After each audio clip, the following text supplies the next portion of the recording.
TKK සිනමා මෙතන ඒගොල්ලන්ව සාදරයෙන් පිළිගන්නවා. අද අරගෙන ඇවිල්ලා තියෙන්නේ සෙක්ෂන් 375 කියන සුපිරිම හින්දි මූවි එක. කතා වෙන්නේ මෙන්න මේ වගේ දෙයක්. අංජලි කියලා තරුණ ගැහැණු ළමෙක් ඉන්නවා. කොහොම හරි මෙයා ආත්මාගේ ප්‍රධානී අතින් දූෂණයට ලක් වෙනවා. ඊට පස්සේ මේ දූෂකයා වෙනුවෙන් පෙනී ඉන්නේ තරුණ කියන දක්ෂ නීතිඥයා. ඊට පස්සේ මෙයා අනිත් කට්ටිය හිතා ගන්නවත් බැරි විදිහේ සාක්ෂි අංජලිට විරුද්ධව ඉදිරිපත් කරනවා. ඔන්න ඔය විදිහට තමයි ඉතින් කතා පටන් ගන්නෙ. channel එකට අලුත් කෙනෙක් නම් අනිවාර්යයෙන්ම channel එක subscribe කරන්න. මේ දූෂකයා කොහොම හරි නීතියෙන් බේරෙයිද? අමානුෂික විදිහට දූෂණය වෙච්ච අංජලිට උසාවි යුක්ති ඉටු වෙයිද? එහෙනම් ඉතින් අපි යමු කතා පැත්තට.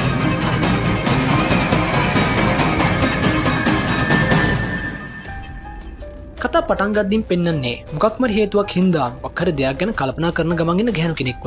ඔන්න ඊට පස්සෙවිට පෙන්වන්නේ 2018 ජූලි 8 වෙනිදා. අපිට පෙන්වන්නේ අංජලි කියලා තරුණ ගැහණු ළමයෙක්ව. මෙයාගේ පවුලේ ඉන්නේ අම්මයි තාත්තයි අයියයි. අංජලි ඇඳුම් මෝස්තර නිර්මාණ ශිල්පිනියක් විදිහට වැඩ කරනවා. මෙයා වැඩ කරන්නේ චිත්‍රපට අධ්‍යක්ෂක කෙනෙක් ගාව. අංජලිගේ අම්මා අහනවා එන්න පරක් වේද කියලා. අංජලි කියනවා එන වෙලාවක් නම් කියන්න බෑ කියලා. ඊට පස්සේ අංජලි තමන්ගේ අයියරයි තාත්තරයි යන්නම් කියලා ගෙදරින් පිටත් වෙනවා. යන අතරමඟදී මේ කට්ටිය ගෙදර අසල්වාසී කෙනෙකුත් මෙයාට කතා කරනවා. අංජලි මේ යන්නේ එයාගේ ප්‍රධානියම හම්බෙන්න.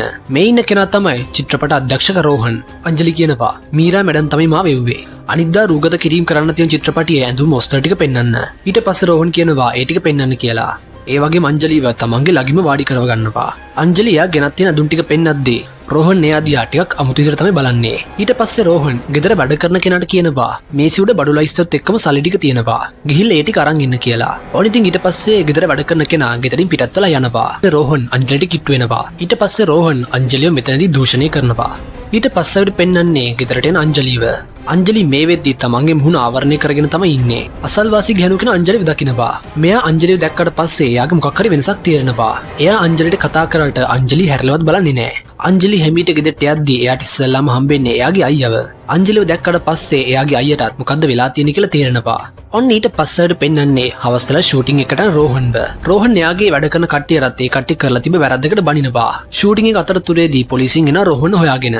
ඊට පස්සේ රෝහන් අත්අඩංගුවට ගන්නවා. මේක දකිනවා මෙතන වැඩ කරන කෙනෙක්. ඊට පස්සේ මේ කෙනා රෝහන්ගේ බිරිඳට මේ ගැන කියනවා. ඔන්න ඉතින් මේ වෙද්දී අංජලි වෛද්‍ය වාර්තාව ගන්න හොස්පිටල් එකට ගිහලා තමයි ඉන්නේ.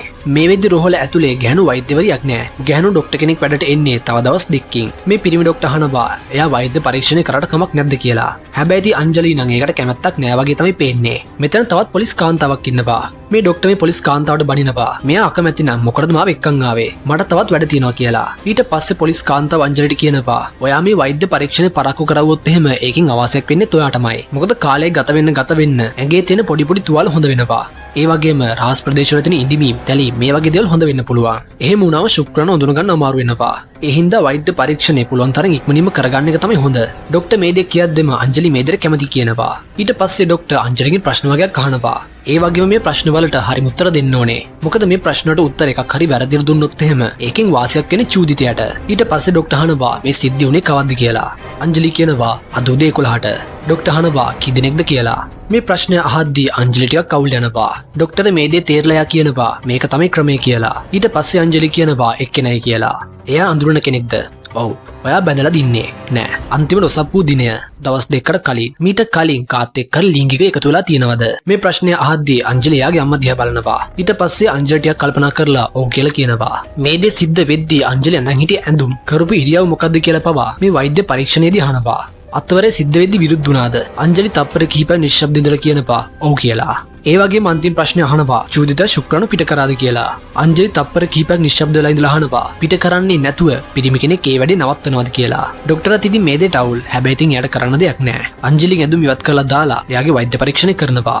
ඔන්න ඉතින් මේ වෙද්දී රෝහන් පොලිසියට අරන් ඇවිල්ලා. ඒ වගේම රෝහන්ට කාටවත් කෝල් එකක් ගන්න විදියක්වත් නැහැ. මොකද මේ පොලිසිය කෙනා රෝහන්ගේ ෆෝන් එකත් අරගෙන පොලිසිය කෙනා කියනවා වෛද්‍ය පරීක්ෂණ කරන්න අරන් යන්නේ. ඒ හින්දා අපේ රාජකාරියට සහාය දෙන්න කියලා. හැබැයි ඉතින් රෝහන් කෑගහල් කියනවා මට බෑ. මං තාත් අඩියක්වත් මෙතනින් හෙල්ලෙන්නේ නැහැ කියලා. කරුණාකර මට මගේ ෆෝන් එක දෙන්න. පොලිසිය කෙනා කියනවා ඔයාට ඕන විදිහට මෙතන වැඩ වෙන්නේ නැහැ. රෝහන් කියනවා මට මේ දාලා තියෙන බොරු කේස් එකක්. කරුණාකරලා මට මගේ ෆෝන් එක දෙන්න කියලා. පොලිසිය කෙනා අහනවා තමුසට ෆෝන් එක දෝනි කියලා. රෝහන් ඕ කියලා කියද්දී පොලිසිය කෙනා අනිත් පැත්තට කණේ පාරක් ගහනවා. ඔන්න ඉතින් ඊට පස්සට පෙන්වන්නේ අංජලිගේ වෛද්‍ය පරීක්ෂණේ. අංජලි මේ දේ වෙද්දී රෝහන නවත්තන රෝහන තල්ලු කරලා තියෙනවා. මේ හින්දා අංජලිගේ නියපොතු වල රෝහන්ගේ හැම තියෙන්න පුළුවන්. මේ සිද්ධිය හින්දා අංජලිගේ කලව ප්‍රදේශ පවා හොඳටම තැලීම් සිද්ධ වෙලා තියෙනවා. අංජලිගේ තිබිලා හම්බෙච්ච DNA සාම්පල් එක සංසන්දනය කරලා බලන්න රෝහන්ගේ DNA සාම්පලුත් ගන්නවා. ඔන්න ඉතින් මේ පරීක්ෂණ අපිට පේනවා රෝහන්ගේ පිට සෑහෙන තුවාල වෙලා කියලා. ඔන්න ඉතින් මේ වෙද්දී මේ නිවුස් එක මීඩියා වලටත් ගිහිල්ලා. මොකද රෝහන් කියන්නේ ඉන්දියාවේ තුල සෑහෙන ජනප්‍රිය කෙනෙක්. මොකද මෙයා චිත්‍රපට අධ්‍යක්ෂක කෙනෙක්. මේ වගේ ප්‍රසිද්ධ කෙනෙක් අතින් මේ වගේ දරුණු දෙයක් වෙච්ච හින්දා හැමෝගෙම අවධානය මේ සිද්ධිය පැත්තට එනවා. ඔන්න ඉතින් පළවෙනි නඩුවාරය කැඳවනවා. රෝහන් උසාවියට අරන් යද්දී මග දෙවසින් මිනිස්සු දූෂකයාට දඩුවම් කරන්න කියලා උද්ඝෝෂණ කරනවා. මොකද මේ වෙද්දී මිනිස්සුන් හිතේ තියෙන්නේ රෝහන් තමන්ගේ සල්ලි වල බලය පාවිච්චි කරලා අහිංසක කෙල්ලෙක් දූෂණය කරා කියලා. ඔන්න ඉතින් මේ වෙද්දී උසාවියට රෝහන්ගේ බිරිඳත් ඇවිල්ලා තමයි ඉන්නේ. ඔන්න ඉතින් උසාවියේදී මිනිස්සුන්ට ඇවිල්ලා කියනවා මේ වගේ නඩුවකදී වින්දිතයි කට උත්තරේ විතරක් ප්‍රමාණවත් චූදිතයාට දඩුවම් දෙන්න. සැබෑ පරීක්ෂණය වෙන්නේ ඒ දුන්න කට උත්තරය උසාවියේ විශ්වාස දිනා ගැනීමට ප්‍රමාණවත් දෙයක් නැහැ. ඒ කියන්නේ ඉතින් මේ නඩුවේදී අංජලි කිව්ව දේවල් ඇත්තද බොරුද කියන එක සනාථ කරගන්න විතරයි මේ නඩුව පැවැත්වෙන්නේ. ඒ වගේම ඉතින් මේ වෙද්දී උසාවියෙන් තීරණය කරලා තියෙනවා අංජලි කිව්ව හැමදේම සත්‍ය බව. මොකද චූදිතයාගේ වෛද්‍ය වාර්තාව සහ පැමිණිලිකරුගේ කට උත්තරය මේ දෙකම සම්පූර්ණයෙන්ම ගැලපෙනවා. ඒ වගේම වෛද්‍ය වාර්තාවෙන් තහවුරු වෙලා තියෙනවා රෝහන්ගේ ශුක්‍රාණු අංජලිගේ යෝනි මාර්ගය තුල තිබු බවට. ඒ කියන්නේ රෝහන් වැරදිකාරයෙක්. උසාවිය රෝහන් වැරදිකාරය විදිහට නම් කරලා අවුරුදු 10ක සිර දඬුවමක් ලබා දෙනවා. රෝහන් පොලිසියෙන් අරන් යන්න කලින් එයාගේ බිරිඳට කතා කරන අවස්ථාවක් හම්බෙනවා. රෝහන්ගේ බිරිඳගේ නම තමයි කානාස්. රෝහන් කානාස්ට කියනවා මං කාවත්ම දූෂණය කරවෙන්නේ නැහැ. DNA වාර්තාව වෙනස් කරලා කරුණා කරලා මාව විශ්වාස කරන්න. හැබැයි ඉතින් කානාස්ගෙන් රෝහන්ට කිසිම උත්තරයක් හම්බෙන්නේ නැහැ. ඔන්න ඉතින් මීඩියා වලුත් මේ වෙච්ච සිද්ධිය ගැන මිනිස්සුන්ට වාර්තා කරනවා. ඊට පස්සට පෙන්වන්නේ කතා පටන් ගද්දිම පෙන්නපු දක්ෂ නීතිඥයෙක් වෙච්ච තරුණව. ඔන්න ඉතින් මේ වෙද්දි රෝහන්ගේ බිරිඳ තරුණ ගාවට වෙලා තියෙනවා. තරුණ හම්බෙලා රෝහන්ගේ බිරිඳ කියනවා මීඩියා වලට වෙන දෙයක් නෑ වගේ මේ නිවුස් එකම තමයි ඒ කට්ටියක channel වල දාන්නේ. ඒ කියන්නේ ඉතින් මේ සිද්ධිය මිනිස්සු අතරට ගොඩක් ගිහින් තියෙනවා. ඒ වගේ සිද්ධියකට තරුන්ගේ නම ගෑවෙනවට එයා කැමතිද නැද්ද කියන එකත් ලොකු ප්‍රශ්නයක්. මොකද මේ කේස් එකට තරුන් සම්බන්ධ වුණොත් එහෙම මිනිස්සු අනිවාර්යයෙන්ම තරුන්ටත් විරුද්ධ වෙනවා. ඊට පස්සේ තරුන් මේ කේස් එකට අදාළ වෙන ෆයිල් එක ඉල්ල ගන්නවා. ඊට පස්සේ තරුන් මේක පරීක්ෂා කරන්න කාලයක් ඉල්ලනවා. හැබැයි රෝහන්ගේ බිරිඳ හිතන්නේ තරුන් මේ දෙයට කැමති නෑ. එයා මේකෙන් අයින් වෙන්න ඕන හින්දා මේ දේ මග අරනවා කියලා. හැබැයි ඉතින් තරුන් කියනවා සමහර කේස් වලදී ගොඩාක් වටිනා සාක්ෂි නැති වෙලා ගිහින් තියෙනවා. ඒ දේවල් නැතුව කොහොමද නඩුව අරන් යන්න බෑ. මේ නඩුවේ ඒ වගේ දේවල් තියෙනවද නැද්ද කියලා බලන්න තමයි තරුන් කාලයක් ඉල්ලන්නේ. ඒ වගේම තරුන් කියනවා මගේ ගාන ටිකක් සැරයි. රෝහන්ගේ බිරිඳ කියනවා සල්ලි ප්‍රශ්නයක් නෑ කියලා. ඔන්න ඉතින් රැවුණාට පස්සේ තරුන් මේ ෆයිල් එක බලනවා. මේ කේස් එකේදී හැමෝම කියන්නේ රෝහන් වැරදි කියලා. කොටින්ම කිව්වොත් එහෙම තරුන්ගේ බිරිඳවත් තරුන් මේ නඩුවට සම්බන්ධ වෙනවට කැමති නෑ. මොකද එයාත් හිතන්නේ රෝහන් කියන දූෂකයෙක්. එයාව බේරගන්න හදන එකත් වැරද්දක් කියලා. ඔන්න ඉතින් පහුවෙනිදම ගිහිල්ලා තරුන් රෝහන් හම්බෙනවා. මොකද ඊයේ රෑ රෝහන් තමන්ගේම ඔළුව බිත්තිය ගහගෙන තියෙනවා. රෝහන් මේ වෙදින්නේ පොලිසියේ. තරුන් රෝහන්ට කියනවා ඊයේ කරා වගේ දේවල් ආයෙ කරන්න හිතන්නත් එපා කියලා. ඒ වගේම තරුන් කියනවා අපි දැන් මේ කතා කරන දේ තීරණය කරනවා. ඔයාගේ නඩුව මම බාර ගන්නවද නැද්ද කියන එක. ඒ හින්දා මට කියන්න ඇත්තටම මොකද්ද සිද්ධ වුනේ කියලා. එතකොට රෝහන් කියනවා මං දැනටමත් මගේ කට උත්තරේ දීලා ඉවරයිනි කියලා. ඊට පස්සේ තරුන් කියනවා ඔයාගේ කට උත්තරේට ඔයාව දැන් අවුරුදු 10කට ඇතුළට දාලා ඉවරයි. රෝහන් කියනවා DNA වාර්තා වෙනස් කරලා තියෙනවා. තරුන් කියනවා ශුක්‍රාණු කියන්නේ මිනිස් ශරීරයේ තියෙන එක දෙයක් විතරයි. මේ වගේ DNA වාර්තාවක් පොලිසියටවත් වෙන කාටවත් වෙනස් කරන්න බෑ. තරුන් කියනවා මගේ වෙලාවයි ඔයාගේ සල්ලි නාස්ති කරන්න එපා. ඔහේ මේකට ලෑස්ති වුණාට පස්සේ බිරිඳට කියන්න මට කෝල් එකක් දෙන්න කියලා. මේ විදිහට කියලා තරුන් මෙතනින් පිටත් වෙලා යනවා. හැබැයි මෙතනින් පිටත් වෙන්න කලින් රෝහන් තරුන්ට කතා කරලා කියනවා මාව මෙතනින් බේර ගන්න කියලා. තරුන් කියනවා එහෙනම් මට හැමදේම කියන්න. ඒව උසාවියට ඉදිරිපත් කරන්නේ කොහොමද කියන එක මම බලා ගන්නවා. ඊට පස්සේ රෝහන් මං ඇත්තම කියන්නම් කියලා තරුන්ට කියනවා. හැබැයි මගේ බිරිඳ ඉස්සරහා උසාවියේදී මට ඒ දේ කියන්න බෑ. තරුන් කියනවා මං උත්සාහ කරන්නම් එහෙම දෙයක් නොවෙන්න වග බලා ගන්න. මෙතෙන්දී රෝහන් කියන දේවල් අපිට දැම්ම දැනගන්න හම්බෙන්නේ නෑ. තරුන් රෝහන්ගේ බිරිඳව හම්බෙලා කියනවා මං ඉහළ උසාවියට අභියාචනයක් ඉදිරිපත් කළා. නඩුව ඉක්මනින්ම කතා කරයි. කණාය අහනවා මේ ගැන බලාපොරොත්තුවක් තියාගන්න පුළුවන්ද කියලා. නීතිය ගොඩක් තදයි. සාමාන්‍යයෙන් උදව් කරන්නේ චූදිතයන්ට. ඒත් මේ නඩුවේ සමහර තැන් තියෙනවා තාමත් හොයාගන්න බැරි වෙච්ච. ඉතින් මේ හින්දා අපිට බලාපොරොත්තුවක් තියාගන්න පුළුවන්. ඔන්න ඉතින් මේ වෙද්දී අංජලිගේ පැත්තට කතා කරන්න ඉන්නේ ගැහණු අය වෙනුවෙන් පෙනී සිටින ගොඩක් දක්ෂ නීතිඥවරියක්. එයාගේ නම තමයි හිරලි ගාන්ධි. මන් මේ නීතිඥවරිය මෙතනින් එහාට ගාන්ධි කියලා හඳුන්වන්න. ඔන්න ඉතින් ඊට පස්සේ ගාන්ධි යනවා අංජලිව හම්බෙන්න. ගාන්ධි අංජලිට කියනවා සිද්ධ වෙච්ච හැමදේම උසාවියේදී ආයෙත් පාරක් කියන්න ඕනේ. හැබැයි ඉතින් අම්මයි අයියයි කියනවා අංජලි මේ සිද්ධිය ගැන දැන් සෑහෙන වතාවක් කිව්වා. මේ සිද්ධිය ගැන ආය මතක් කරන එකත් අංජලිව සෑහෙන අපහසුතාවයට ලක් කරනවා. හැබැයි ඉතින් ගාන්ධි කියන්නේ අංජලිගේ කට උත්තරේ තමයි ගොඩක්ම වැදගත් වෙන්නේ. මොකද මුළු කේස් එකම රැඳිලා තියෙන්නේ එයාගේ කට උත්තරේ මත. ඔන්න ඉතින් මේ වෙද්දී අංජලිගේ කේස් එකේ නඩුව ආයෙත් පාරක් හැඳවලා තියෙනවා. උසාවියේ මග දෙපස මිනිස්සු රැස් වෙලා රෝහන්ට විරුද්ධව උද්ඝෝෂණ කරනවා. රෝහන්ට විතරක් නෙමෙයි රෝහන්ගේ ලොයර් තරුන් සලූජා බංග වේවා කියලා තේ කට්ටිය කියනවා. ඒ කියන්නේ දැන් මිනිස්සුන්ගේ හිතේ තියෙන්නේ තරුන් කියන්නේ දූෂකයෙක්ව බේරගන්න හදන නරුමෙක් කියලා. ඔන්න ඉතින් ඉස්සල්ලාම අංජලිගේ ලොයර් ගාන්ධි කතා කරනවා. එයා කියන්නේ ඉන්දියාවේ සෑහෙනම කාන්තාවන් ප්‍රමාණයක් දූෂණය වෙනවා. ඒ වගේම රෝහන් කුරානා කියන්නේ ගොඩක් සල්ලි තියෙන ගොඩක් බලය තියෙන කෙනෙක්. එයා තමන්ගේ බලය පාවිච්චි කරලා එයා යටතේ වැඩ කරන තරුණ ගැහැණු ළමයෙක් ගෙදරට ගෙන්නගෙන තියෙනවා. ඒ වගේම ඇයව දරුණු විදිහට හිංසා කරලා වගේම දූෂණය කරලා තියෙනවා. කතාව අන්තිමට ගාන්ධි ඉන්දියාව හඳුන්වන්නේ දූෂකයන්ගේ රටක් විදිහට. ඔන්න ඉතින් ඊට පස්සේ තරුණ මේකට විරුද්ධව කතා කරනවා. තරුණ තමාගේ කතාවේදී ගාන්ධි කියපු ඉන්දියාව ගැන දේවල් සම්පූර්ණයෙන් වැරදි කියලා ඔප්පු කරනවා. ඒ කියන්නේ ඉන්දියාව දූෂකයන්ගේ රටක් විදිහට සලකුපික වැරදි කියලා.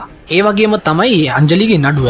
මේකෙදී සාක්ෂි ගැන හරියටම හොයලා බලලා නැහැ. ඒ වගේම අංජලිගෙන් ගත්ත කට උත්තරයත් හරියටම අරගෙන නැහැ. මේ කේස් එකේදී වටිනා සාක්ෂි අවභාවිතා වෙලා තියෙනවා. ඒ වගේම සිරකරුගේ වරප්‍රසාද අහිමි කරලා තියෙනවා. මේ රෝහන් අතින් සිද්ධ වුණේ කියන දූෂණය ඇත්තටම අංජලි දාංගලට සිද්ධ වුණේ නැහැ. මම ඔප්පු කරලා පෙන්නනවා මේ නඩුව කාන්තාවක් ආරක්ෂා කිරීමේ නීතිය කාන්තාවක් විසින්ම තමන්ගේ ආයුධයක් කරගත්ත බවට.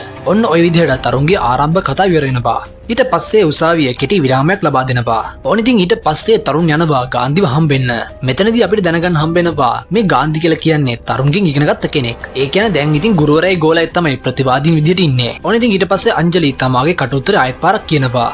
ඒ කියන්නේ ජූලි 8 වෙනිදා එයා රෝහන්ගේ ගෙදරට ගියා. එයාට මීරා මැඩම් කිව්වා ඊළඟ දවසේ තියෙන රූගත කිරීමට අදාළව තියෙන ඇඳුම් ටික පෙන්වන්න කියලා. ඉතින් මෙන්න මේ හේතුව හින්දා අංජලි රෝහන්ගේ ගෙදරට ගියා. ඊට පස්සේ ගෙදර වැඩ කරන කෙනාව බඩු ගන්න කියලා පිටත් කරලා යවනවා. ඊට පස්සේ රෝහන් අංජලිව තදින් අල්ල ගන්නවා. මේ වෙලාවේදී අංජලි රෝහන තල්ලු කරන්න උත්සාහ කරනවා. හැබැයි ඉතින් මේ හින්දා රෝහන් අංජලිට පහර දෙනවා. රෝහන් තමන්ගේ පහත් ආශාව ඉෂ්ට කරන්න හිතාගෙන අංජලිගේ බෙල්ට් එකෙන් ඇදගෙන එයාව නිදන කාමරයට අරන් යනවා. අංජලි මේ වෙලාවෙදිත් පුළුවන් තරම් උත්සාහ කරනවා රෝහන්ගෙන් බේරෙන්න. හැබැයි ඉතින් අන්තිමේට රෝහන් අංජලිව දූෂණය කරනවා. අංජලිගේ කට උත්තරින් පස්සේ ගාන්ධි කියනවා වෛද්‍ය වාර්තාවෙන් පැහැදිලිවම ඔප්පු වෙනවා පිරිමි ශුක්‍රාණු සහ රහස් ප්‍රදේශයේ කෙස් වින්දිතයාගේ රහස් ප්‍රදේශය තුල තිබිලා හමු වෙච්ච බවට. ඒ වගේම ඇයගේ ශරීරයට ඒ වගේම මුහුණට පවා හානි කරලා තියෙනවා කියලා. ඒ වගේම DNA වාර්තාවෙන් පැහැදිලිවම ඔප්පු වෙලා තියෙනවා අංජලිගේ රහස් ප්‍රදේශය තිබිලා හම්බෙච්ච ශුක්‍රාණු සහ කෙස් රෝහන් කුරානාගේ බවට. ඔන්න ඉතින් ඊට පස්සේ රෝහන්ගේ කණ්ඩායමේ කෙනෙක්ව විත්ති කුඩුවට ගෙන්නනවා. මෙයා එක වෙලාවකදී අංජලිව යවලා තියෙන රෝහන් ඉන්න වෑන් එකකට ඇඳුම් සම්බන්ධ දෙයකට. ඊට පස්සේ අංජලි වෑන් එකෙන් එළියට එද්දී කොණ්ඩෙත් හොඳටම අවුල් වෙලා. ඇඳුම් මෙහෙමත් පිළිවෙලකට තිබුණේ නෑ. ඒ විතරක් නෙමෙයි එයා තමන්ගේ පුටුවට ආවෙත් නෑ. එයා කෙලිම ගියේ බාත්රූම් එකට. මෙන්න මේ වගේ සිද්ධියක් තමයි මේ කෙනා කියන්නේ.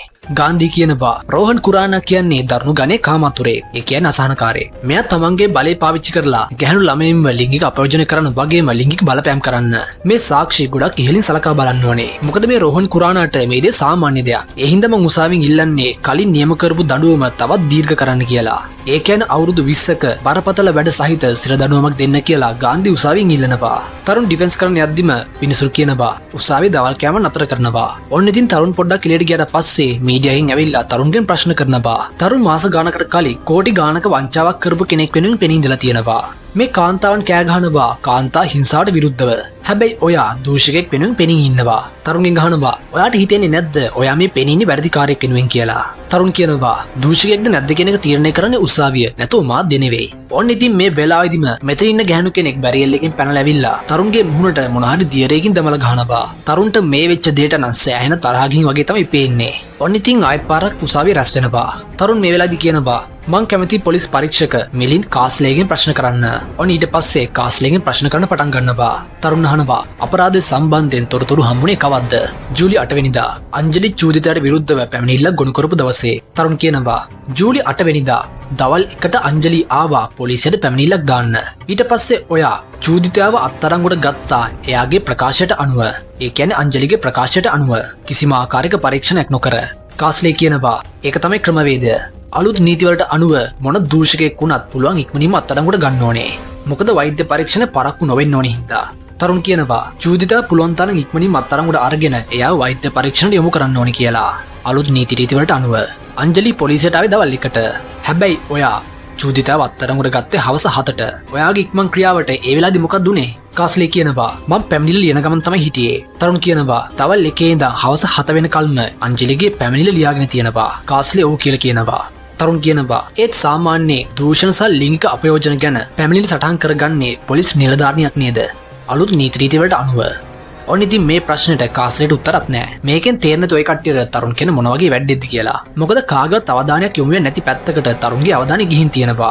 ඔන්න ඊට පස්සේ තරුණ අංජලිගේ පැමිණිල්ල කොපියක් ගන්න වතට. ඒ කියන්නේ PSI මොනාලි ඉන්දුකාර විසින් ලියා අත්සන් කරන ලද අංජලිගේ පැමිණිල්ල. ඔන්න ඉතින් කාස්ලේ කලබලින් කියනවා පැමිණිල්ල ලිව්වේ කාන්තා නිලධාරිනියක්. හැබැයි මං හිතන හිටියා. තරුණ අනිත් පැත්තට අහනවා ඔබතුමා පොලිසිය ඇතුලේ මොනවද කරවුවේ? ඔයා කරන්න ඕනේ පුළුවන් තරම් ඉක්මනින්ම චූදිතයව අත්අඩංගුවට ගන්න එක. අලුත් නීති රීති වලට අනුව. ඔන්න ඉතින් මේ ප්‍රශ්නටත් කාස්ලේට උත්තර නැහැ. මේ වෙලාවේදී ගාන්ධි නැගිටලා කියනවා අපි මේ නඩුව කතා කරන්නේ මේ පොලිස් නිලධාරියා ගැනද. ඊට පස්සේ විනිසුරු තරුණගෙන් අහනවා මේකේ මොනවා හරි දෙයක් ඔප්පු වෙනවද කියලා. ඊට පස්සේ තරුණ කාස්ලේගෙන් අහනවා ඔයා රෝහන් කුරානව අත්අඩංගුවට ගන්න ඉතින්ද ගියා. ඇයි ඔයාට බැරි වුණේ රෝහන් කුරානාට කෝල් එකක් දීලා එයාට එන්න කියන්න. කාස්ලේ කියනවා කලින්ම කෝල් කරා නම් සමහර විට ඒ මිනිහා පැන ගන්න තිබ්බා. තරුණ කියනවා මෙයා කියන විදිහට රෝහන් කුරානාට මෙයා කෝල් කළා නැහැ. මොකද රෝහන් පැනලා යයි කියලා. ඊට පස්සේ රෝහන් කුරානාගේ සහතික කරන ලද දුරකථන ඇමතු ලයිස්තුව තරුණ ගන්නවා. කාස්ලේගෙන් අහනවා මේ පාට කරලා තියෙන අංක කාගේද? කාස්ලේ කියනවා කවුද මේක නම්බර් මතක තියාගන්න කියලා. ඊට පස්සේ තරුණ කියනවා හරි මං වාට ඒ මතක් කරලා දෙන්න. ඔයා ජූලි 8 වෙනිදා මේ නම්බර් වලින් රෝහන්ට ඇමතුමක් ගත්තද? කාස්ලේ කියනවා නෑ කියලා. හරි දැන් ගිහින් ඉඳ ගන්න. හැබැයි මෙතන යන්න එපා. මොකද තවමත් ඔයාගේ ප්‍රශ්න කිරීම ඉවර නෑ. ඊට පස්සේ තරුණ රෝහන් විත්තිකුරට ගෙන්නනවා. රෝහන්ගෙන් අහනවා මේ අංක 3 ඔයාට මතකද? රෝහන් කියනවා ඔව්. ජූලි 8 වෙනිදා මට ඔය අංක වලින් කෝල් 3ක් ආවා. කවුද කතා කරවුවේ? උපපරීක්ෂක කාස්ලේ. මොකටද? මගෙන් ගනුදෙනුවක් කරන්න ඇහුවා. පැමිණිල්ල ලියාගන්න නැතුව ඉන්නම් කියලා එයා මගෙන් සල්ලි ඉල්ලුවා. මේලාදී ගාන්ධි නැගිටලා කියනවා විරුද්ධයි කියලා. හැබැයි විනිසුරු ඒ දේ ප්‍රතික්ෂේප කරනවා. කාස්ලේ රෝහන්ගෙන් ඉල්ලලා තියෙනවා ලක්ෂ 20ක මුදලක්. රෝහන් සල්ලි දෙන්න කැමතිලා නැහැ. රෝහන් අහලා තියෙනවා කවුද පැමිණිල්ල කරවුවේ කියලා. හැබැයි ඉතින් එයා කිව්වේ පැමිණිල්ල කරුගේ විස්තර දෙන්න බෑ කියලා. මං කිව්වා ඒ පැමිණිල්ල කරවුවේ කවුරු වුණත් ඒක වැරදීමක්. ඊට පස්සේ රෝහන් ඒ පගාවට කොහෙත්ම එකඟ වෙලා නැහැ. ඇත්තටම මං ඒ දවස් රූගත කිරීමක තමයි හිටියේ. මං කාස්ලේට කිව්වා අනිත් දවසේ මම පොලිසියට ඇවිල්ලා ඒ කෙල්ල එක කතා කරන්නම් කියලා. ටික වෙලාවකට පස්සේ ආයෙත් පාරක් කාස්ලේ කෝල් කරවුවා. එයා මට කිව්වා ඔයා කොහේ හිටියත් එකපාරක් ඒ කෙල්ල පැමිණිල්ල ගොනු කරලා නඩුකාරතුමාට ඉදිරිපත් කළොත් එහෙම මට කොහෙත්ම ගැලවීමක් නැහැ කියලා. ඊට පස්සේ රෝහන් කරලා තියෙන්නේ කාස්ලේගේ පොලිසිය ලොක්කට කතා කරන එක. මොකද රෝහන් කියනවා එයාව කලින් ඉඳන්ම රෝහන් දැනන් හිටියා කියලා. ඒ කියන්නේ ඒක ගැන බලන්නම් කියලා තමයි රෝහන්ට කියලා තියෙන්නේ. හැබැයි ඉතින් තුන්වෙනි පාරටත් කාස්ලේ කෝල් කරලා තියෙනවා. ඒ වතාවේදී ලක්ෂ 50ක් ඉල්ලුවා. ප්‍රශ්නේ උඩයට යන්න ගාන වැඩි වෙනවා කියලා කාස්ලේ කියලා තියෙනවා. ඒ කියන්නේ ඉතින් කාස්ලේත් එක්ක එකතුලා තියෙනවා. රෝහන් දන්න කාස්ලේගේ ප්‍රධානියා. ඊට පස්සේ තරුණ කියනවා කාස්ලේ හොඳින්ම දන්නවා පැමිණිල්ලක් සටහන් කර නොගැනීම බරපතල වරදක් කියලා. හැබැයි ඉතින් එයා මගේ සේවා දායකයව නොමග යවලා කප්පම් ගන්න උත්සාහ කරලා තියෙනවා. මේ වෙලාවට අපිට ප්‍රශ්නයක් එනවා අංජලි කාස්ලේ එක්ක එකතුලා මේ වැඩේ කරවවද කියන එක ගැන. හැබැයි ඉතින් තාමත් අපිට සිද්ධුනේ මොකද්ද කියන එක ගැන තේරුම් ගන්න බෑ. ඔන්න ඊට පස්සේ තරුණ ආයෙත් පාරක් විත්තිකුවට කැඳවනවා කාස්ලේව. තරුණ කාස්ලෙන් අහනවා මොන පොතේද ඔයාට අවසරයක් දීලා තියෙන්නේ චූදිතයාගේ ජංගම දුරකථනය තමන්ගේ බාරයට ගන්න. කාස්ලේ කියනවා එහෙම කිසිම නීතියක් නැහැ. එහෙම කරන එක නීති විරෝධී නේද? එතනින් පස්සේ දවස් දෙකක් චූදිතයාගේ ජංගම දුරකථනය තමා සන්තකේ තියාගෙන තියෙනවා. ඊට පස්සේ තමයි රෝහන්ගේ බිරිඳට දුරකථනය ලබා දීලා තියෙන්නේ. තරුණ කියනවා කාස්ලේ මේ වැඩේට භාවිතා කරලා තියෙන්නේ ඒ කට්ටියගේ ස්ටේෂන් එකේ ඉස්සරහ තියෙන සිගරට් කඩේ ෆෝන් එක. ඒක සාමාන්‍ය දෙයක්. මොකද මේ වගේ දෙයකට පොලිසිය කෙනෙක් තමන්ගේ දුරකථනය කොහෙත්ම භාවිතා කරන්නේ නැහැ. කාස්ලේට ඕන වෙලා තිබ්බා රෝහන් එකන් කතා කරපු හනබඩ තියෙනවා නම් ඒවා ඉවත් කරලා දාන්න.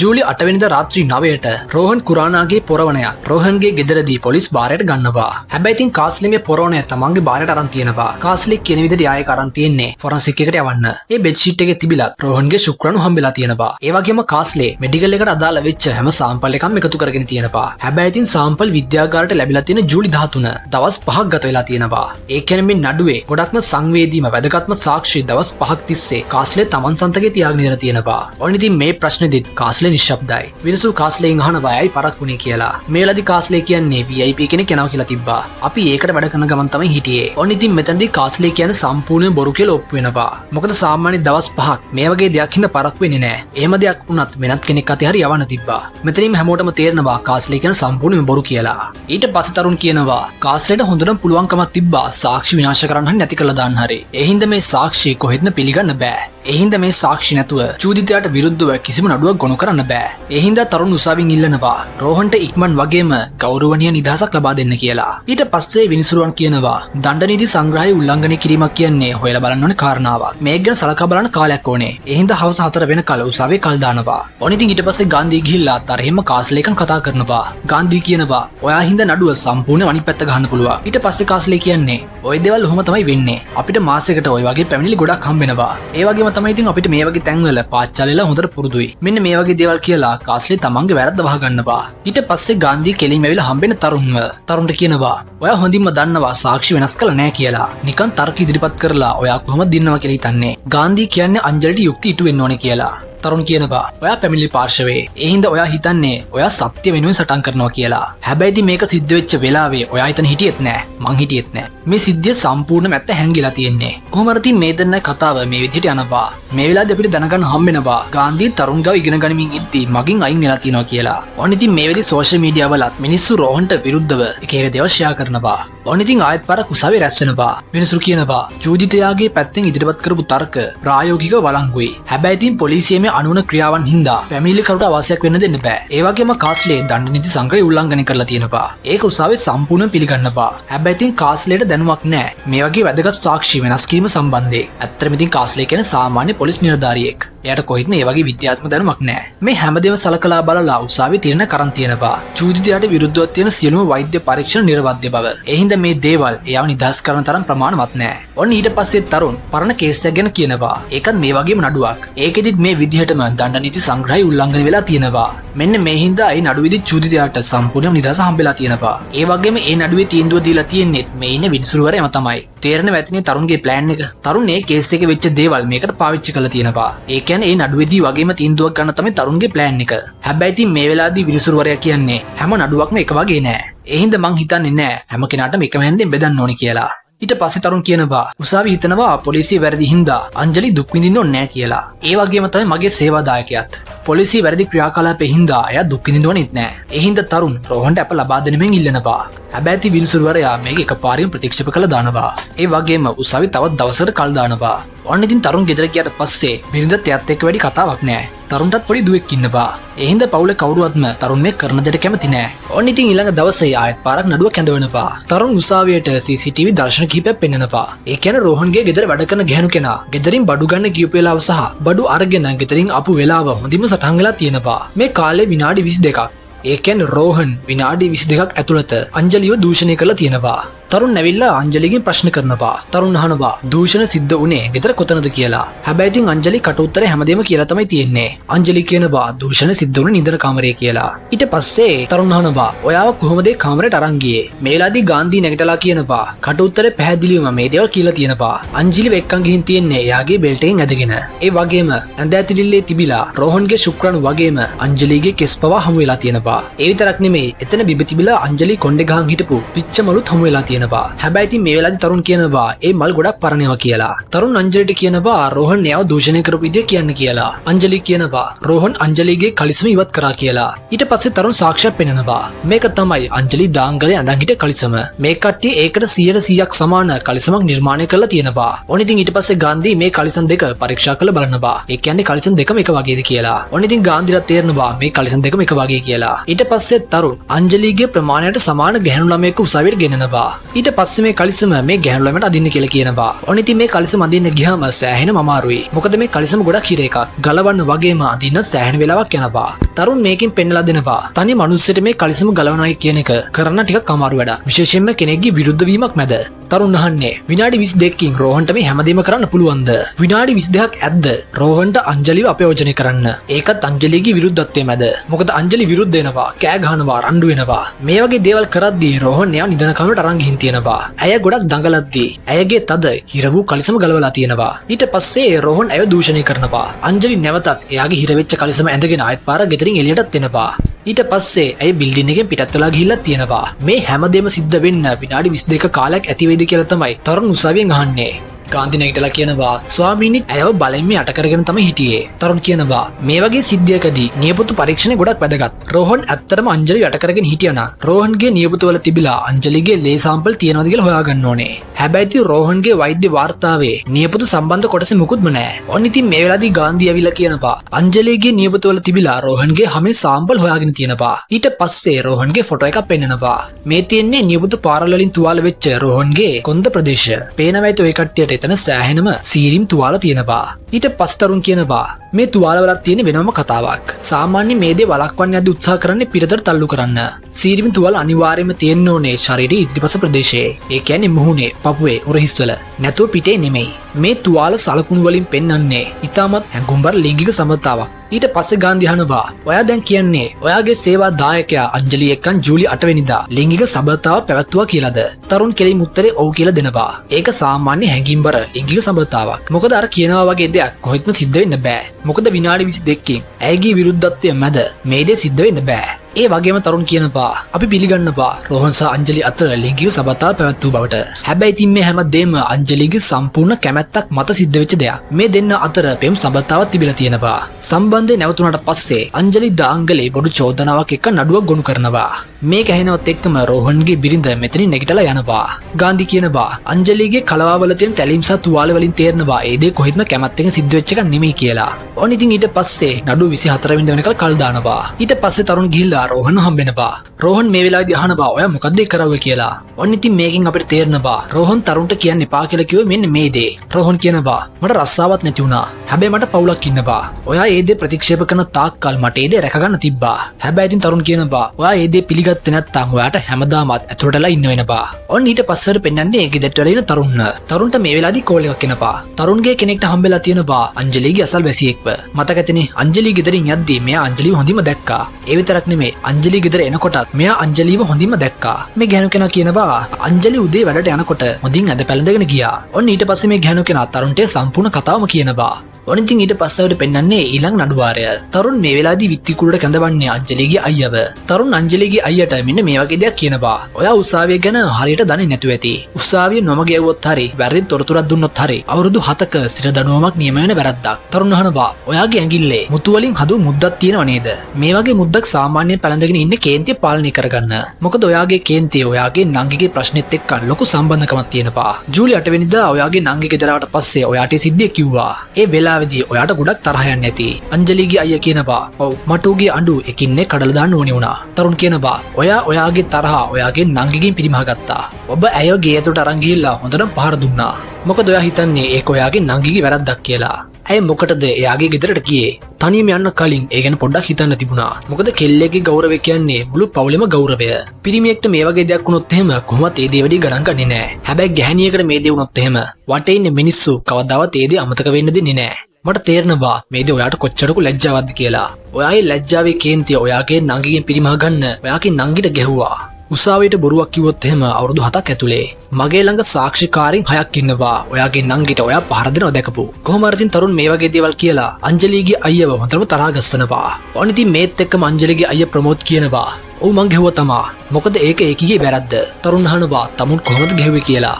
මේ වෙද්දි නම් ප්‍රමෝද් හොඳටම බය වෙලා තමයි ඉන්නේ. ප්‍රමෝද් ගහලා තියෙන අත් වලින් ප්‍රමෝද් පහර දීලා තියෙනවා පපුවේ උඩ ප්‍රදේශයට. ඒ වගේම කොන්දට. මේ වගේ තැන් කිහිපයකටම ප්‍රමෝද් පහර දුන්නා කියලා කියනවා. ඊට පස්සේ තරුණ ආයෙත් පාරක් කිල්ලනවා අංජලිගෙන් ප්‍රශ්න කරන්න. තරුණ අහනවා අංජලි ඔයාට හොඳට මතකයි සිද්ධ වෙච්ච හැමදේම. හැබැයි ඉතින් ඔයාට කටුත්තර දෙද්දි අමතක වෙලා තියෙනවා ඔයාගේ අයියා පහර දුන්න කතාව. තරුණ උසාවියට කියනවා අංජලි බොරු සාක්ෂියක් තමයි දීලා තියෙන්නේ. මෙයා තමන්ගේ කටුත්තර හරියට දෙන්නේ නැතුව උසාවිය නොම ගෙවලා තියෙනවා. මේත් එක්කම අංජලි කියනවා මුලින්ම සර් පහර දුන්නා. ඊට පස්සේ අයියා මං කොහොම කියන්නද සර් ගෙහුව පාරවල් මේවා.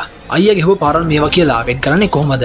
තරුණ කියනවා ඉතින් ඔයා හිතුවා බොරු නඩුවක් දාන්න. මොකද ඔයාගේ ඇඟේ තියෙන තුවාල ඔක්කොම ටික රෝහන්ගේ පැත්තට දාන්න පුළුවන් හින්දා. මේ වෙලාවේදී ගාන්ධි නැගිටලා කියනවා ප්‍රතිවිරුද්ධ පැත්තට වැදගත්ම කොටස අමතක වෙලා. අංජලි දාංගලේගේ රහස් ප්‍රදේශවල තිබ්බ තුවාල කොහෙත්ම මේ තුවාලය එයාගේ අයියට කරන්න බෑ. තරුණ අනිත් පැත්තට කියනවා ස්වාමීනි මං කතා කරාවේ අංජලිගේ පිට තුවාල විතරයි. එම තුවාල මගේ සේවා දායකයා විසින් කරපේව නෙමෙයි. ඒ හින්දා ඒකට අදාළ තියෙන චෝදනා වයින් කරන්න ඕනේ. මොකද මගේ සේවා දායකයා ඒ තුවාල කරලා නෑ. මේලාදී ගාන්ධි කියනවා කලවසා අභ්‍යන්තර තුවාල ගැන කතා කරන්නකෝ. ඊට පස්සේ තරුණ ඒවා ගැන පැහැදිලි කරනවා. ඊට පස්සේ තරුණ කියනවා ඒවා අපයෝජනයක සලකුණු නෙමෙයි. ගාන්ධි උසාවියට කියනවා ඒවා පැහැදිලිවම ඔප් වෙනවා ප්‍රචණ්ඩකාරී සහ දරුණු තුවාල කිරීමක් කියලා. තරුණ කියනවා නෑ එහෙම නෑ. ඒවා අතිශය උමතු ලිංගික සබඳතාවක ප්‍රතිඵල වෙන්නත් පුළුවන්. විනිසුරුවරයා මේ දෙන්නට කියනවා කතාව මෙතන නතර කරන්න කියලා. ඊට පස්සේ දෙන්නවම එයාගේ කාමරයට කැඳවනවා. විනිසුරු කියනවා ඔය දෙන්න උසාවියේදී හරියට හැසිරෙන්න කියලා. එහෙම නැත්නම් දෙන්නවම තහනම් කරනවා කියලා විනිසුරු කියනවා. තරුණ කියනවා ස්වාමීනි මේ කෙල්ලේ කට උත්තරේ කොහෙත්ම විශ්වාස කරන්න බෑ. ඊට පස්සේ ගාන්ධි කියනවා එයා මට දුන්න කට උත්තරේම තමයි පොලිසියට දුන්නේ. විනිසුරුවරයා කියනවා එයා වැදගත් තොරතුරු හංගන් ඉඳලා තියෙනවා. ගාන්ධි කියනවා එයා ඒ දේ කරවුවේ මගේ උපදෙස් වලට අනුව. ඒකේ වගකීම සම්පූර්ණයෙන්ම මම බාර ගන්නවා. ඒ දේ කරපු හේතුව විදිහට ගාන්ධි කියන්නේ මිස්ටර් සලූජා සුළු නොගැලපීමක් අල්ලගෙන මේ කෙල්ලගේ කට උත්තර සම්පූර්ණයෙන්ම බොරු කියලා ඔප්පු කරන එක වළක්වන්නයි. ඒ කෙල්ල දූෂණය වෙලා ගෙදරවට පස්සේ අයියාගෙනුත් ගුටි කනවා. ඒකේ වාසිය දූෂකයාට යනවනම් මොකද වෙන්නේ? විනිසුරුවරයා කියනවා එහෙමයි කියලා සාක්ෂි හංගන එක නෙමෙයි කරන්න ඕනේ. තරුණට කියනවා ඔයාට පුළුවන් ඇයට විරුද්ධව පැමිණිල්ලක් ගොනු කරන්න. මම ඒකට ඇක්ෂන් එකක් ගන්නම් කියලා විනිසුරුවරයා කියනවා. තරුණ අහනවා ස්වාමීනි ඒකෙන් මගේ සේවා දායකට මොකද ලැබෙන වාසිය? ඔබතුමා ඔහුට විරුද්ධව තියෙන ශාරීරික තුවාල සම්බන්ධ චෝදනා වයින් කරනවද? විනිසුරුවරයා තරුණට කියනවා තරුණ මේක මාකට් එකක් නෙමෙයි චෝදනා පිළිබඳව කේවල් කරන්න. ඊට පස්සේ ගාන්ධි කියනවා ස්වාමීනි අංජලිගේ කලවා සහ අභ්‍යන්තර තුවාල කොහොමද නොසලකා හරින්නේ? විනිසුරුවරයා කියනවා ඒ ගැන තීරණය කරන්න උසාවිය කියලා. ගාන්ධි කියන්නේ මේ දෙන අලුත් කෙනෙක්. ඒ හින්දා විනිසුරුවරයා මේක ඔයාගේ පළවෙනි ඉහළ උසාවි නඩුව. එන්න ඒ හේතුව හින්දා තමයි අපි තාමත් ක්‍රියාමාර්ගයක් අරගෙන නැත්තේ. හැබැයි ඉතින් ඊළඟ සාක්ෂිවලදී කිසිම නොගැලපීමක් තියෙන්න බෑ. ඔන්න ඊට පස්සේ ආයෙත් පාරක් අංජලිගෙන් ප්‍රශ්න කරනවා. මීරා සිං කියන විදිහට වෑන් එක ඇතුලේදී රෝහන් කුරාන ඔයාට බලහත්කාරකමක් කරලා තියෙනවා. තරුණ අහනවා ඒ දේ ඇත්තක්ද කියලා. අංජලි ඔව් කියලා කියනවා. තරුණ අහනවා ඒ දේ සිද්ධ වුණේ ඔයාගේ කැමැත්තෙන් නෙමෙයිද? අංජලි නෑ කියලා කියනවා. එහෙනම් අනිවාර්යයෙන්ම වෑන් එකකින් එළියට ආවට පස්සේ ඔයා කාට හරි මේක ගැන පැමිණිලි කරන්න නැති. ඔයා කාටවත් මේක ගැන කිව්වේ නැද්ද? අංජලි මෙතනදී නිශ්ශබ්දයි.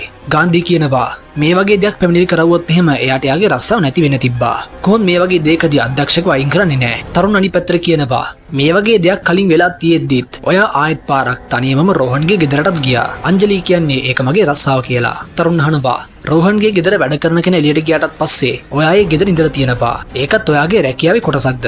මේ ප්‍රශ්නයටත් අංජලිට උත්තරයක් නැහැ. තරුණ උසාවියට කියනවා ස්වාමීනි මේ දේ හොඳින්ම පැහැදිලි. මේ දෙන්න අතරේ සම්බන්ධයක් තිබුණා. වෑන් එක ඇතුළේදී මොකද්ද උනේ? ඒ දෙත් මෙයාගේ කැමැත්තෙන්ම තමයි සිද්ධ වුනේ.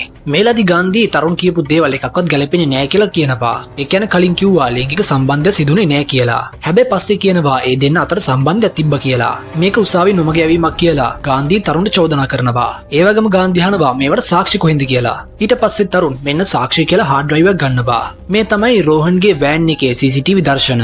මේක බැලුවොත් එහෙම ඇත්ත දැනගන්න පුළුවන්. ගාන්ධි මේ දෙයට විරුද්ධ වෙන ගමන් කියනවා චූදිතයාගේ පාර්ශවය අලුත් සාක්ෂි ගැන දැනුම් දීමක් කරලා නැහැ. ඒ හින්දා ඒක උසාවියට අනුමත කරන්නත් බෑ. තරුණ කියනවා ස්වාමීනි මේ හાર્ඩ් ඩ්‍රයිව් එකෙන් දැනගත්තේ පැය කිහිපයකට කලින්. විනිසුරු අහනවා ඔයාගේ සේවා දායකයාගේ හાર્ඩ් ඩ්‍රයිව් එක ඔයාට දැන්ද හම්බුනේ කියලා. තරුණ කියනවා රෝහන් කැමති උනේ නැහැ. එයාගේ බිරිඳ ඉස්සරහා මේ දර්ශන පෙන්වනවට. හැබැයි මිස් ගාන්ධි මට වෙනත් විකල්පයක් ඉතුරු කරවෙන්නේ නැහැ. ඔනිතින් ඊට පස්සේ විනිසුරුවරයා මේකට අවසර ලබා දෙනවා. තරුණ අංජලි ගාවට ගිහලා කියනවා මට මේ වීඩියෝ එක ප්ලේ කරන්න වෙනවා. මම මෙහෙම කරන්නේ ඔබව අපහසුතාවයට ලක් කරන්න නෙමෙයි. ඒත් මේ දේවල් සාක්ෂි. ඒ හින්දා මේවා උසාවියට පෙන්වන්නම වෙනවා. අංජලි මේ වෙලාවේදී එයාගේ අම්මයි තාත්තයි දිහා බලනවා. මේ දෙන්නගේ ඇස්වල කඳුළු. ඇත්තටම ඉතින් තමන්ගේම දුවගේ මේ වගේ දෙයක් බලන්න සිද්ධ වෙනවා කියන්නේම ඒ දෙමාපියන ගොඩක් ලොකු වේදනාවක්. තරුණ මේක ප්ලේ කරන්න කලින් ආයෙත් පාරක් අංජලි දිහා බලනවා. ඊට පස්සේ තරුණ මේක ප්ලේ කරන්න තමයි යන්නේ. මේ වෙලාවෙදිම අංජලි ඉන්න කියලා කියනවා. තරුණ අහනවා මං එක ප්ලේ කරනවට කැමති නැද්ද කියලා. ඒ කියන්නේ ඔයා පිළිගන්නවා වෑන් එක ඇතුළේදී රෝහන් එක්ක සිද්ධ වෙච්ච දේවල් ඔයාගේ කැමැත්තෙන්ම තමයි සිද්ධ වුනේ කියලා. ගාන්ධි නැගිටලා කියනවා ස්වාමීනි විරුද්ධයි. තරුණ වින්දිතයා පීඩනයට ලක් කරනවා. තරුණ කියනවා ස්වාමීනි මේක හොඳින්ම පැහැදිලි. අංජලි මොකක්ම හරි දෙයක් හංගනවා. එයා මං වීඩියෝ එක දානවට කැමති උනේත් නෑ. ගාන්ධි කියනවා මොන කාන්තාවද කැමති තමන් අපයෝජන වෙන වීඩියෝ එකක් මුළු ලෝකෙම දකින්නවට. විනිසුරුවන් තරුණට කියනවා තැටිය දාන්න කියලා. අපිට ඒකෙන් හරියට මේ දේ බලා ගන්න පුළුවන්. තරුණ කියනවා දැන් ඒ දේ අවශ්‍ය නැහැ. මං දැනටමත් ඒ දේ ඔප්පු කරලා ඉවරයි. හાર્ඩ් ඩ්‍රයිව් එක ඇතුලේ කිසිම ආකාරයක CCTV දර්ශනයක් නැහැ. ඒක මගේ පුද්ගලික හાર્ඩ් ඩ්‍රයිව් එකක්. කොහොම හරි උසාවියෙන් කියන්නේ ඒ වගේ සත්‍ය වීඩියෝ පටයක් පෙන්වනකල් උසාවියට මේ දේ පිළිගන්න බෑ කියලා. කොහොම හරි තරුණ මේ කරපු දේ හින්දා මේ නඩුවෙන් පස්සේ මාස 6කට එයාගේ බලපත්‍රය අත්හිටුවනවා. ඊට පස්සේ තරුණ ආයෙත් පාරක් අංජලිගෙන් ප්‍රශ්න කරනවා. අංජලි ඔයා ජූලි 8 වෙනිදාට කලින් ජූලි 4 වෙනිදාත් රෝහන්ගේ ගෙදරට ගියාද? අංජලි කියනවා ඔව් කියලා. ජූලි 4 වෙනිදාත් ජූලි 8 වෙනිදා වගේම ලිෆ්ට් එකෙන්ද පල්ලෙහාට ආවේ. ඔයාගේ කට උත්තරේ මේක තියෙනවා. මං ඒ දේ තහවුරු කරගන්න තමයි යහන්නේ.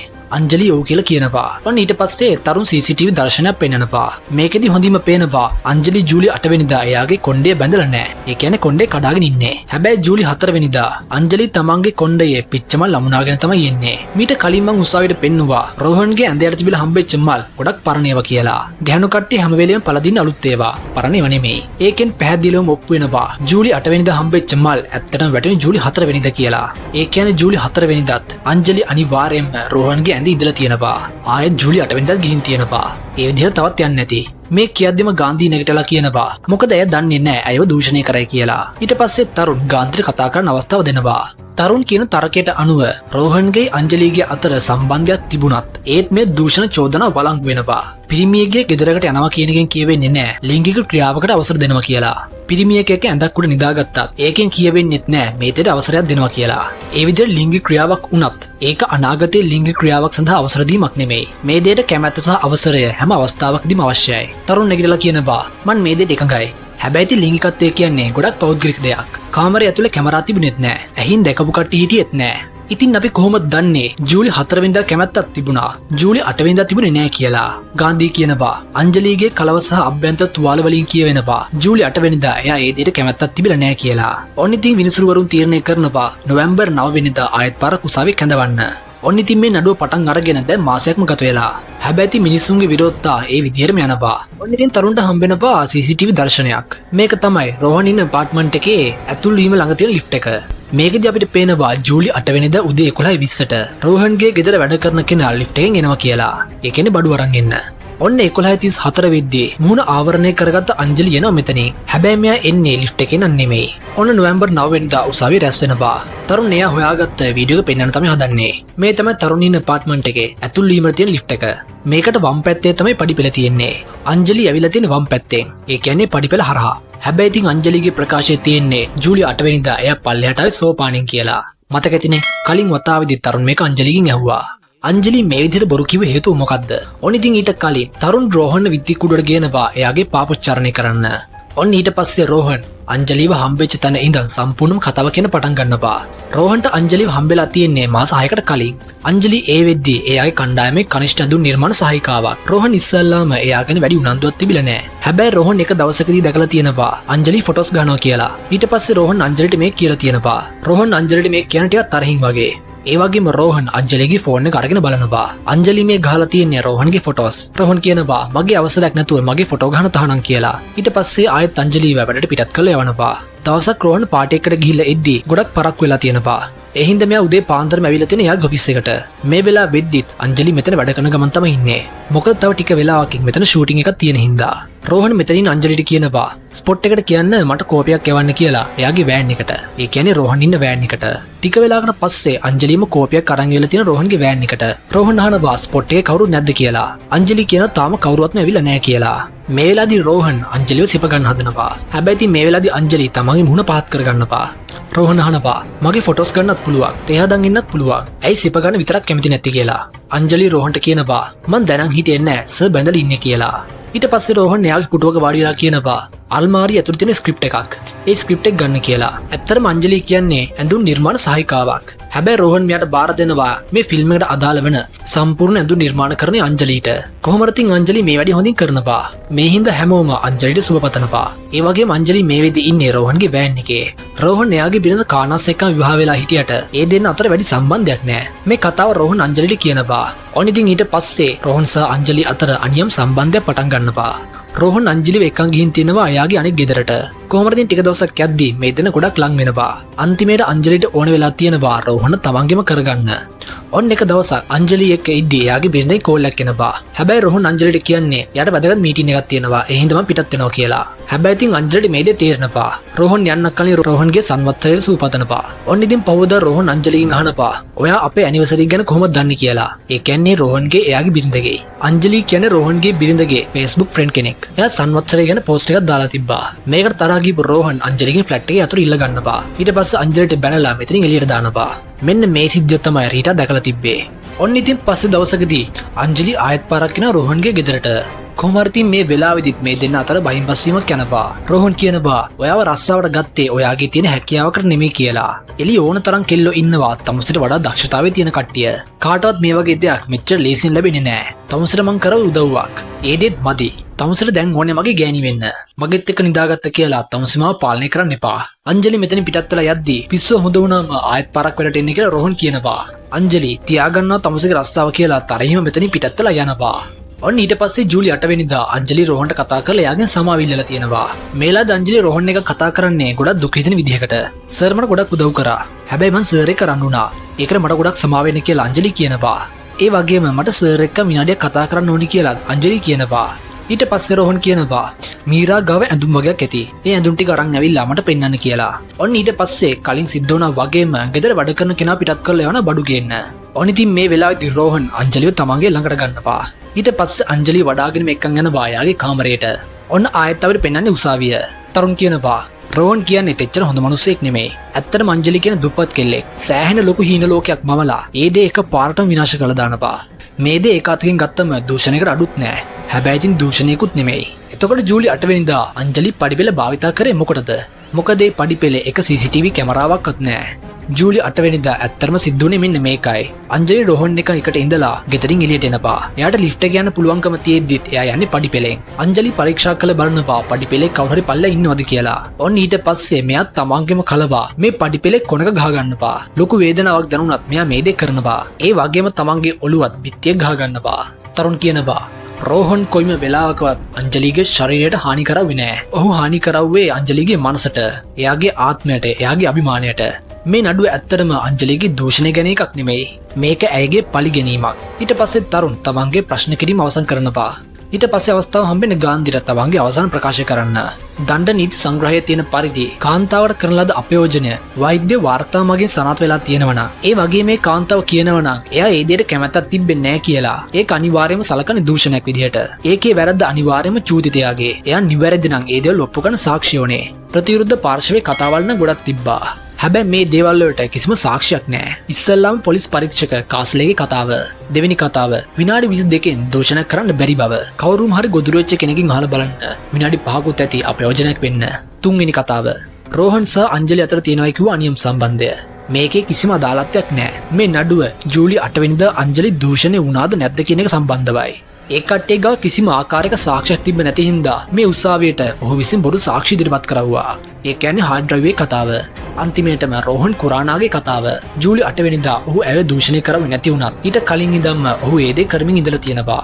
කොච්චර බලයක් තියෙන මිනිස්සෙක් වුණත් ගෑණියෙක්ට කියනවා නම් මාත් එක්ක නිදාගත්තොත් ඔයාව රැකියාව ඉහළට අරන් යනවා කියලා. ඒ දෙත් අනිවාර්යයෙන්ම වක්‍රාකාරව දූෂණයක්. මොකද ඒක න වක්‍රාකාරව අඟවන්නේ එයත් එක්ක නිදාගත්ත නැත්තම් ඒක එයාගේ රස්සාවට බලපානවා කියලා. සාමාන්‍ය මේ වගේ සිද්ධියකදී ගෑනු කෙනා තමන්ගේ මුණ හංගගෙන ඉන්නවා. හැබැයි අංජලි තමන්ට වෙච්ච දේ, එයාගේ ප්‍රශ්න, එයාගේ පවුලේ මූල්‍යම ගැටලු ගැන හිතන්නේ නැතුව තමන්ට වෙච්ච අපරාධය මුළු ලෝකෙටම කිව්වා. මේක නඩුවක්ම විතරක් නෙමෙයි. මේක අනිවාර්යයෙන්ම අනිත් කාන්තාවන්ට දිරිගැනීමක් වේවි. මොකද අද වෙනකල් ඒ කට්ටියට කොතනකදී හෝ මේ වගේ අපරාධයක් සිද්ධ වෙන්න පුළුවන්. ගාන්ධි උත්සවයෙන් ඉල්ලනවා මේ ඉහළ පැලැන්තියයි කියන පුද්ගලයාට උපරිම දඩුවම් ලබා දෙන්න කියලා. චූදිතයාට ජීවිතාන්තය දක්වාම ස්ථිර දඩුවම් නියම කරන්න කියලා ගාන්ධි උත්සවයෙන් ඉල්ලනවා. ඊට පස්සේ තරුණ කතා කරනවා රෝහන් කුරානා වැරද්දක් කරලා තිබ්බ නැතත් එයාට මේ වෙද්දි මාධ්‍යවල, සෝෂල් මීඩියා වල මේ හැම දෙයක් ඇතුළේදීම දෝෂිකෙක් වෙලා ඉවරයි. මේකෙදි සිද්ධ වෙච්ච පොලිස් පරීක්ෂණය අපක්ෂපාතී සහ සාධාරණ කියලා හිතන්න පුළුවන්ද? කොහෙත්ම නෑ. අංජලි දාංගලි කිව්වා ඒ සිද්ධිය වෙච්ච වෙලාවේ එයා දැඟලුවා. එයා ගොඩක් කෑ ගැහුවා. හැබැයි ඉතින් ඒ සද්දය කාටවත් නැහුණද? නැහැ. කාටවත් නැහුන්නේ නෑ. අංජලි කිව්වා රෝහන් එයාව වෑන් එකේදී අපයෝජනය කළා කියලා. හැබැයි එයා කාට හරි මේක ගැන පැමිණිල්ලක් කරාද? නැහැ. මේක ගැන කාටවත්ම කියලා තිබ්බේ නැහැ. මෙහෙම තියෙද්දි මෙයා ආයෙත් පාරක් රෝහන්ගේ ගෙදරට යනවා. අංජලිට තිබ්බා මේ අනේක ප්‍රතික්ෂේප කරන්න. හැබැයි එයා ඒ දේ කරාද? නැහැ. අංජලි මේ උසාවියට කිව්වද එයාගේ ශරීරයේ තියෙන තුවාල තමන්ගේ සහෝදරයෙක් කරපේවා කියලා? නැහැ. ඒ දේ කිව්වෙත් නැහැ. ඒ වගේම අංජලි උසාවියට කිව්වද ජූලි 8 වෙනිදා පාවිච්චි කරේ පඩිපෙළ කියලා? නැහැ. එයා ඒ දේ කිව්වෙත් නැහැ. එතකොට අංජලි කියන්නේ ඇත්තද? එයා පිළිගන්න පුළුවන් සාක්ෂිකාරයෙක්ද? නැහැ. ඒ දේ කොහෙත්ම වෙන්න බෑ. ඊට පස්සේ උසාවිය විවේකයක් ලබා දෙනවා. ඊට පස්සේ ඒ කට්ටියගේ අවසන් තීන්දුව ප්‍රකාශ කරනවා. දැන් ඉතින් විනිසුරුවරුන්ට දෙන තීන්දුව මොකද්ද කියලා හිතාගන්න බැරුව තමයි ඉන්නේ. මේ වෙද්දි මිනිස්සු දිගින් දිගටම උද්ඝෝෂණය කරනවා. පොලිසියටවත් මේ කට්ටියව දැන් පාලනය කරගන්න බෑ. මේ හින්දා පොලිසියට සිද්ධ වෙනවා මේ මිනිස්සුන්ට පහර දෙන්න. මේ එළිය වෙන කලකෝලාහලය මිනිස්සුරුවන් දෙන්න දකිනවා. ඔන්න ඉතින් ඊට පස්සේ උසාවියේදී අවසාන තීන්දුව දෙන්න තමයි යන්නේ. රෝහන් කුරානා සහ අංජලි අතර සිද්ධ වෙච්ච ලිංගික සම්බන්ධය වෛද්‍යමය වශයෙන් සනාථ වෙලා තියෙනවා. ඒ වගේ මේ කාන්තාව උසාවියට ඇවිල්ලා කියන බානම් ඒ සම්බන්ධය ඇයගේ අකමැත්ත මත සිදු වුණේ කියලා උසාවියට සිද්ධ වෙනවා ඇයගේ ප්‍රකාශය පිළිගන්න. චූදිතයා විසින් පැහැදිලි සාක්ෂි ඉදිරිපත් කරන කල ඒ හින්දා වගන්ති 375 අතර යටතේ මේ අධිකරණය විසින් තීන්දුව කරනවා රෝහන් කුරානාට අවුරුදු 10ක බරපතල වැඩ සහිත සිර දඬුවමක් නියම වෙනවා. තරුණ මේ වෙලාවේදී නැගිටලා කියනවා මම ඔබගේ තීන්දුවට අභියෝග කරනවා කියලා. විනිසුරු කියනවා ඔව් ඔබට ඒ දේ කරන්න අයිතියක් තියෙනවා. ඊට පස්සේ විනිසුරු නඩුව මෙතනින් අවසන් කරනවා. කොහොම හරි ඉතින් ඔන්න අන්තිමේට තරුණට නඩුව ජයග්‍රහණය කරන්න බැරි වෙනවා. ඒ වගේම රෝහන්ට අවුරුදු 10ක බරපතල වැඩ සහිත සිර දඬුවමක් නියම වෙනවා. මේලාදී තරුණ කෙලින්ම එන රෝහන් ගාවට. තරුණ කියනවා මම නැවත වතාවක් අපේ යාචනා ගොනු කරනවා. අපිට ගොඩක් බැරෑරුම් නඩුවක් තමයි තියෙන්නේ. ඒ වගේම තරුණ විශේෂයෙන් කියනවා බලාපොරොත්තු නැති කරගන්න එපා කියලා. රෝහන් ඊට පස්සේ ගිහිලා තමන්ගේ බිරිඳව හම්බෙනවා. එයා කානස්ට කියනවා තරුණ කිව්වා මේකට අභියෝග කරනවා කියලා. හැබැයි ඉතින් කානස් කියන්නේ දැන් මේක ඉවරයි. ඔයාට සුවපැතුම් කියලා මෙතන පිටත් වෙලා යනවා. රෝහන් උසාවියෙන් අරන් යන්න හදද්දී එයා දකින්න අංජලිව. ඇත්තටම සිද්ධ වෙන්නේ නැත්තේ මොකද්ද? ඇත්තටම රෝහන් අංජලි දූෂණය කරාද? නැත්තම් මේක අංජලිගේ ප්ලෑන් එකක්ද? ඔන්න අපිට දැන් පේනනේ අංජලිව. ඔන්න ඉතින් මේ වෙලාවේදී අංජලිගේ ඇස්වලත් කඳුළු. එයාගේ ලෝයේ ගාන්ධිත් මෙතෙන්ට ඇවිල්ලා තමයි ඉන්නේ. අංජලි ඇවිල්ලා ගාන්ධිට කියනවා තරුණ සර් කිව්ව කතාව ඇත්ත. රෝහන් සර් මාව දූෂණය කරවෙන්නේ නැහැ. හැබැයි දූෂණය කරවෙන්නේ නැහැ කියන්නත් බෑ. ඔයාගේ උදව්වලට ස්තුතියි කියලා අංජලි මෙතන පිටත් වෙලා යනවා. ඔන්න මේලාදී ගාන්ධිට මතක් වෙනවා තරුණ කිව්ව දෙයක්. මේ නඩුව ඇත්තටම දාංගලේ දූෂණය කිරීම සම්බන්ධයෙන් නෙමෙයි. එයාගේ පලි ගැනීම සම්බන්ධයෙන්. ඔන්න දැන් තමයි ගාන්ධිට තේරෙන ගන්නේ තරුණ කිව්ව හැමදේම ඇත්ත තමයි කියලා. ගාන්ධිට තරුණ කිව්ව හැමදේම මතක් වෙනවා. ඔන්න ඉතින් නඩුවෙන් පස්සේ තරුණ එනවා තමන්ගේ ගෙදරට. ඔන්න ඉතින් තරුණට එයාගේ දුව හම්බුනේ ගොඩක් දවසකින්. දැන් ඉතින් තරුණට මාස 6කට ලයිසන් එකක් තහනම්. මේක ඇහුවට පස්සේ තරුණගේ බිරිඳරයි දුවටයි ගොඩක් සතුටුයි. ඔන්න ඉතින් මේ දවස් හවස ගාන්ධි එනවා තරුණගේ ගෙදරට. තරුණගේ නෝනා කොහොම හරි ගුරා පැරද්දුවා නේද කියලා ගාන්ධිට සූපතනවා. ගාන්ධි ඇවිල්ලා තරුණට කියනවා සර් මට හිතෙන්නේ නැහැ යුක්තිය ඉටු වුණා කියලා. ඊට පස්සේ තරුණ කියනවා අපි ඉන්නේ යුක්තිය ඉටු කරන ව්‍යාපාරයක් නෙමෙයි. අපි ඉන්නේ නීතිය පිළිපදින ව්‍යාපාරයක. ඔන්න ඔය විදිහට මේ කතා ඉවර වෙනවා. වීඩියෝ එක හොඳයි නම් අනිවාර්යයෙන්ම වීඩියෝ එකට ලයික් එකකුත් දාන්න. channel එකත් අනිවාර්යයෙන්ම subscribe කරන්න. එහෙනම් ඉතින් ඊළඟ වීඩියෝ එකෙන් ආයෙත් හම්බෙමු.